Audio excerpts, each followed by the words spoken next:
Hello everybody and welcome back to my channel. My name is Dami in case you're new here, and I'm a faith-based content creator currently living in the United Kingdom. And it literally just dawned on me that I haven't spoken about living in the United Kingdom.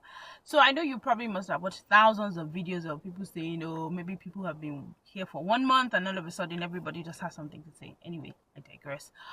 But I've been living here for at least 4 or 5 years, and I just thought to ruffle some feathers because some people will not agree with what I'm about to say. But you're welcome to drop your comments in the comment section or your own experiences. This is my own experience, and this is what I have seen. So why not talk about it? Yeah.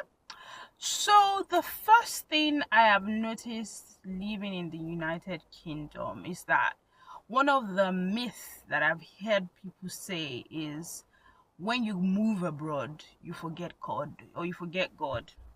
While that is true and not true, I would like to say that when you move abroad, you will typically be reintroduced to God. That one is definitely, especially if you do not have a solid background of God, or if you sought God for material things in the first place. That one is very, very, very, very sure that's gonna happen. So people come here and think, oh, life is good. Yes, life is good. There's some things or some prayer points. I'm from Nigeria, so I'll speak about Nigeria. There's some prayer points you'll probably be praying in Nigeria that has no bearing here, right? Like car. Why should I be praying for a car? Visa. Even sometimes to the extent of visa. Why should I be praying for a visa? Why should I be praying for? I mean, just little things to get a house. There's a mortgage and blah blah blah and all of those things. So it's quite easy, actually. But if you come here, or if that was your strategy in Nigeria, like it was so need based, you're definitely going to have to get reintroduced to another kind of God, because it will not be solely based on relationship. Here that sometimes Sunday people are going to work, or maybe on Saturday night people went to work, they can't come to church obviously the next day because they're so drained, they're so tired. Some people's only day of rest, actually, truthfully, is only on Sundays. Monday to Saturday people are grinding and all of that. So that's why I said yes and no. So yes, in the fact that if it was need based, definitely that is true, but no in the sense that here too there are real problems. You will soon be reintroduced. There are actually legit issues. So you think maybe it's back in your country or back in your town or whatever it is, and you think, oh, it's only here that we have the problems. It's a lie. It's because of what the media unfortunately has shown or projected Nigeria to be, or that's what most people sometimes see. Here there are real issues. There are poor people, there are people living on the streets, there are people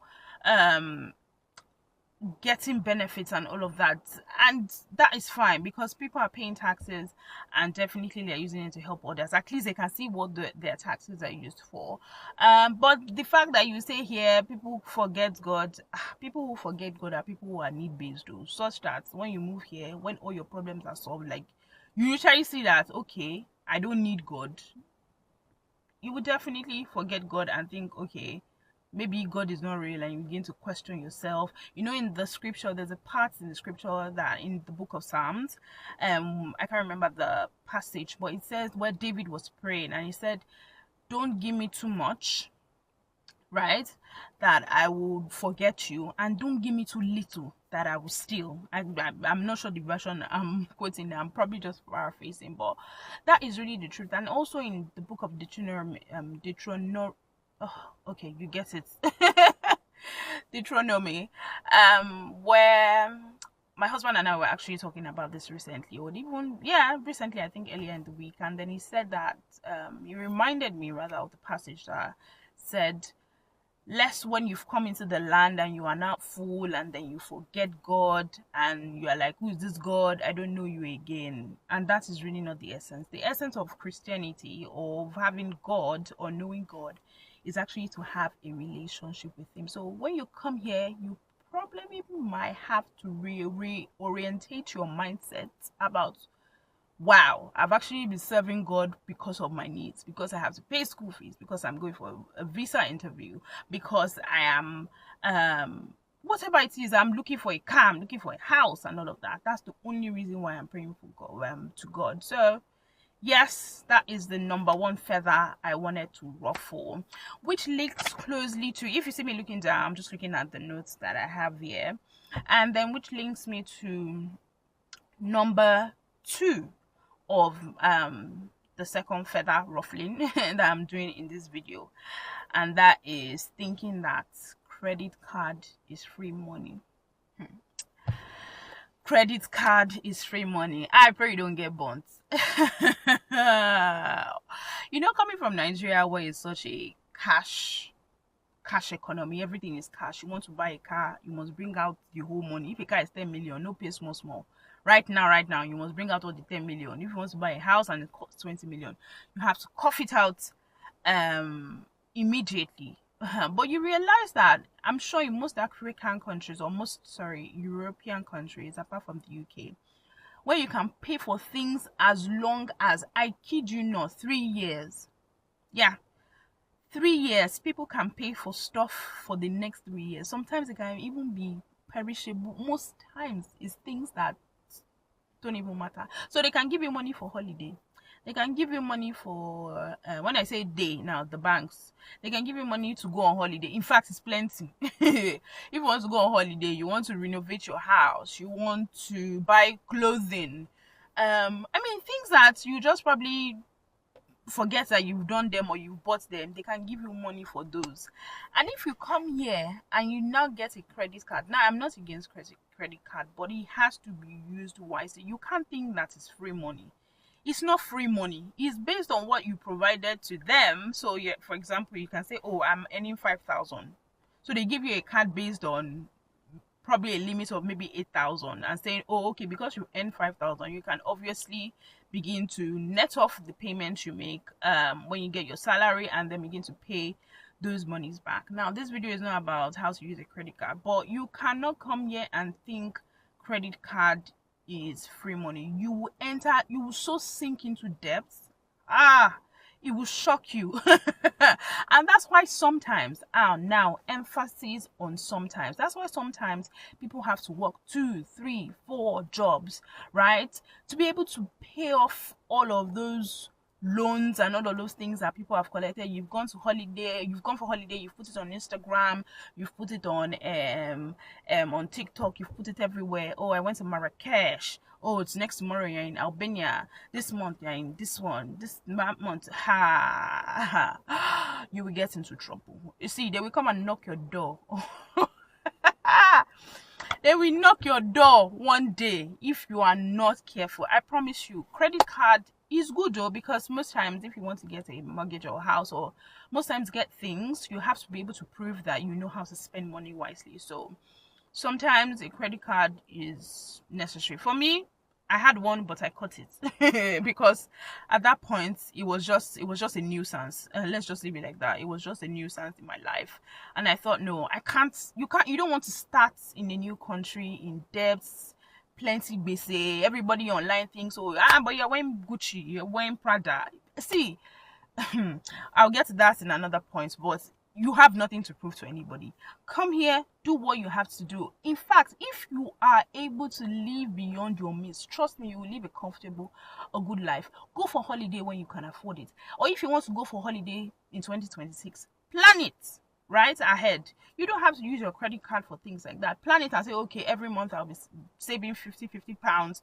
If the holiday maybe costs 500 pounds, I'll be saving 50. In 10 months, you shall have gathered all the money, right? So you don't need to get into all of that kind of debt. So please be mindful, credit card is not free money. You have to be able to use it wisely. And if you think that you're not using it properly, please cut it. Like I did it at a point. I was like, you know what, this is a distraction for me. I cannot be relying or using credit card in any way, especially when you just move here. It's shocking you. Oh, I have a credit card. You just tap money is going. Like, you think there is the bank just came to play, right? They know what they are doing now when they collect all their money, all the interest and all of that. But anyway, that's another video. But moving to the next point, again, I'm looking at my phone just in case you're wondering what I'm looking at. Okay, You probably can't even see my face or my eyes, but it's sunny, so I needed to wear the glasses. But anyways, another feather I wanted to ruffle, or myth that I wanted to debunk, is that it's not all about hard work. Hard work, in fact, let me even put it in another way. Hard work does not pay. In this country, if you want to work, there's work. You will work. And most times, I think we come here and then begin to minor on the major and major on the minor, meaning that we always think that most times the ultimate goal is to get a mortgage. Once you're able to get a mortgage, you feel like you made it in this life.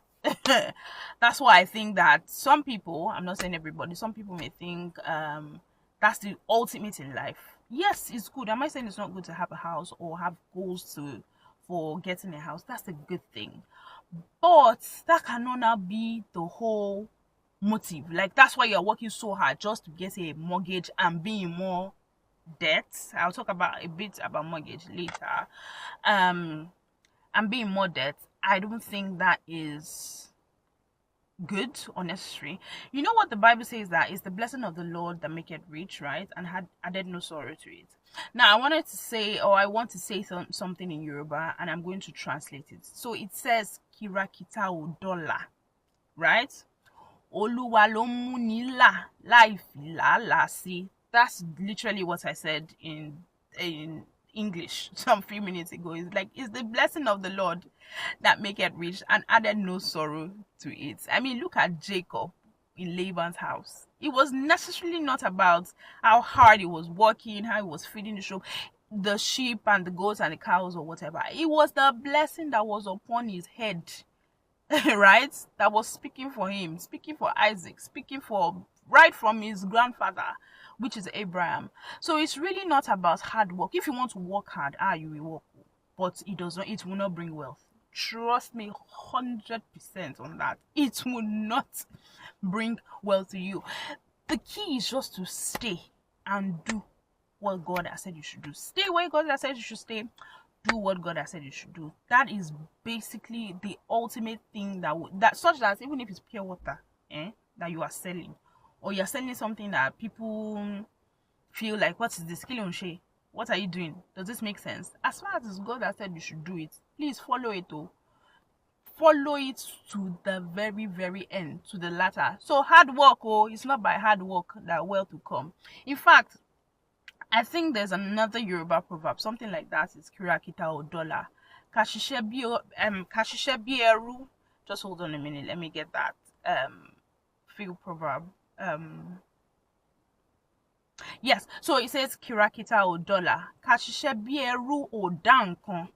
You know, sometimes when you personalize or say some things in your language, it makes sense. And really what that means is that hard work alone does not always bring wealth, or doesn't bring wealth. If you work as a slave, it doesn't amount to anything. If it's by slavery, no, the people here should be richer now. The people who do 2, 3, 4 jobs sometimes, they should be richer than some of us here now, right? So it's not by hard work, right? Come here and be very strategic. Think about what you want to do long term. God helping you. Yes, true. Sometimes you might have to do what you have to do to get where you want to be. You might have to do some odd jobs sometimes, but don't stay there. Don't stay there, because there's something about the system that gives you the mentality that this is the only way. They said this is a rite of passage. This is the only way. We cannot do it any other way. It has to be this way, and it is not true. Now, is it the fourth thing right now, or the third thing? I think it's the third thing. I wanted to also say is that you do not have to start from the bottom. Yeah, I said it. You do not have to start at the bottom. Now, am I saying sometimes that you might not start from the bottom? Definitely yes. We've had our own fair share of going through that, and thank God answered us quickly and all of that. I mean, by the mercy of God, not attributing anything to ourselves, but you don't have to start from the bottom. So don't come here thinking, I have to I apologize, but I have to name some names or mention some things. You don't have to say, oh, I have to go to a warehouse. From after warehouse, I have to do care. After care, I have to do in retail. After retail, I have to do this. No, it doesn't have to be your story. It doesn't have to be you. It doesn't have to be you. So, as you are packing all your rice, beans, all the clothes you are packing, all the African food that you're packing from Nigeria, and you're about to move to the UK, please remember to also upgrade or change your mindset. Think about things differently. People that are in top positions, that are people of color, they don't have two heads. Yes, they might have started from the bottom, but they did not stay there, which is the most important thing. You can't afford to stay there. And I think one of the lies that people tell themselves is, oh, but this job, at least with this job, I bought a mortgage, I have a car, I have built a house back home.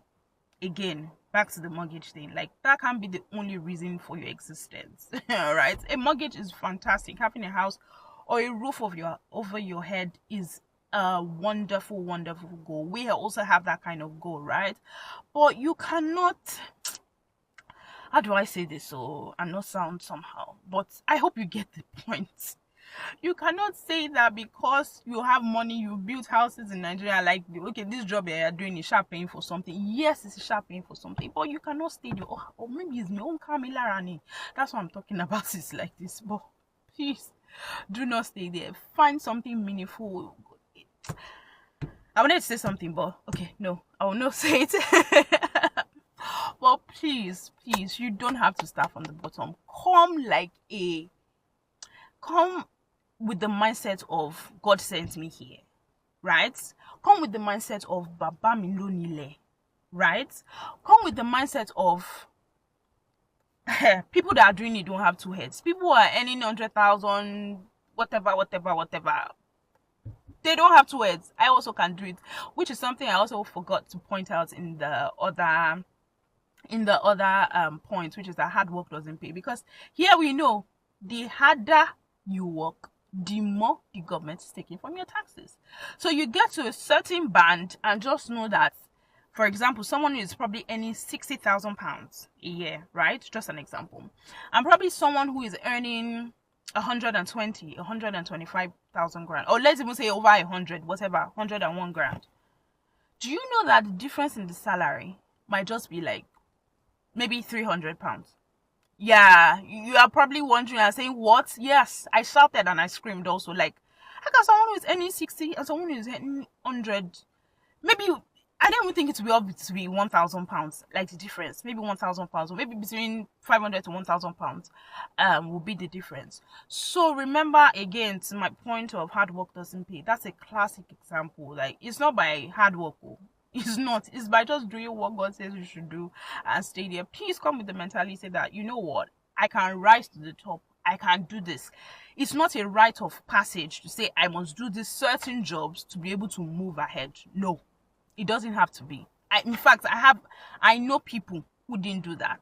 So it is also possible with you. So as you are packing your food, your African food, your palm oil, should I bring palm oil? You've called everybody, should I bring palm oil? Should I bring turkey? Will they allow me to bring goat's meat? As you are asking them those questions, ask them, what kind of jobs can I do? What kind of good jobs can I get? What skills do I need to get right now to be able to fit in, to be able to get those kind of jobs that I want? A word is enough for the wise.